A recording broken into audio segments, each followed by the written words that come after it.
Chers frères et sœurs du Luango souverain et insoumis, chers frères et sœurs de la Fédération Congo répartis au sein du royaume de Luango souverain et insoumis, et des 4 États de Mpangala, de la Bwenza, de la Lekumu et du Nyadi, vous avez été encore très nombreux à me solliciter durant ces 3 jours passés, moi l'un de vos chefs au sein du Collège royal du Luango souverain et insoumis et au sein du Conseil fédéral Congo. Vous m'avez sollicité non seulement pour me redire avec insistance votre souffrance quotidienne infligée par la France qui se maintient physiquement par les armes sur nos terres souveraines via ses serviteurs criminels de Brazzaville-Oyo, mais surtout pour vous plaindre suite à la tentative d'usurpation du titre et de la fonction de roi de Luango par un certain Fouti Louemba François. Vous, hommes et femmes de notre cher royaume, m'avez transmis plusieurs messages en Vili, messages que j'ai résumés et que je viens ici traduire en français pour m'adresser également à l'occupant. Je cite. Nous nous adressons à vous, notre chef, notre souverain, pour marquer notre désapprobation au sujet de l'agissement d'un groupe de bandits, conduit par un certain Fouti Louemba François et un certain Toussaint Louemba, acquis à la cause maléfique de Sassou et de sa femme Antoinette. Sassou et Antoinette, ces 2 personnages sortis droit de l'enfer, qui ont d'ailleurs fait investir tous les coins de la place de Paris pour essayer de casser la dynamique du Luango souverain et insoumis qui a repris sa liberté le 7 juin 2020. À toi notre cher roi Tshikeya Zinga Ier, nous voulons vous dire que nos mamans, nos papas, nos frères et sœurs, nos enfants, en somme, notre peuple tout entier, c'est tout sur le travail que vous abattez jour et nuit pour nous sortir de la misère et des difficultés quotidiennes.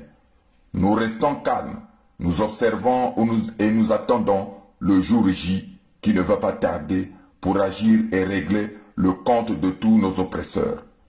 Nous avons établi nos listes, nous avons établi des listes, car il est intolérable que des personnes qui ont du sang royal qui coule dans leurs veines puissent choisir le camp des oppresseurs, des usurpateurs et des bandits.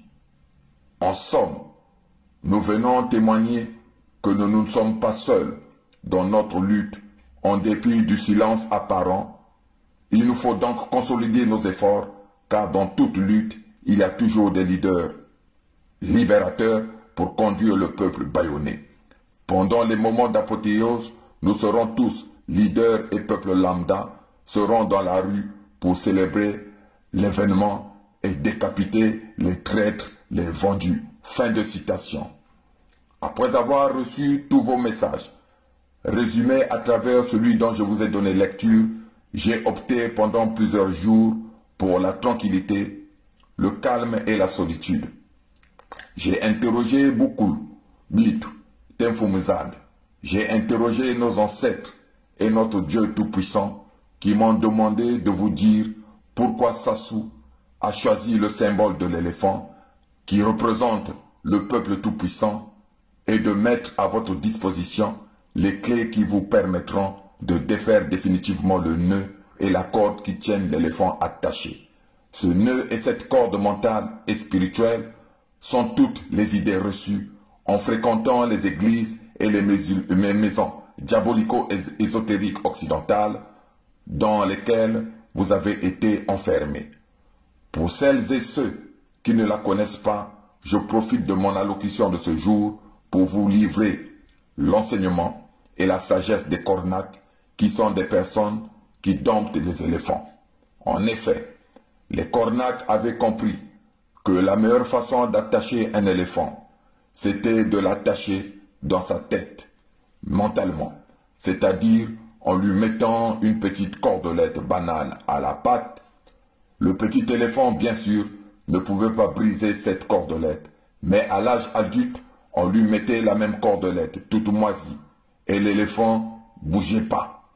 Il avait intégré l'idée que cette corde était invincible et que ne pouvait rien faire contre elle. Du coup, il ne bougeait pas. Chers frères et sœurs, maintenant que nous le savons et que nous avons définitivement défait le nœud et détaché la cordelette, l'éléphant bougera et pétinera celui qui, jusqu'au 6 juin 2020, se prenait pour un grand cornac.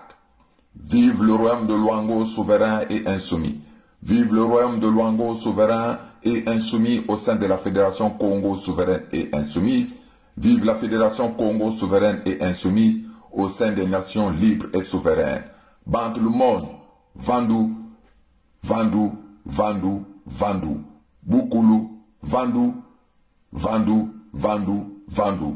Sa Majesté Chikaya Zinga Ier, roi du Luango.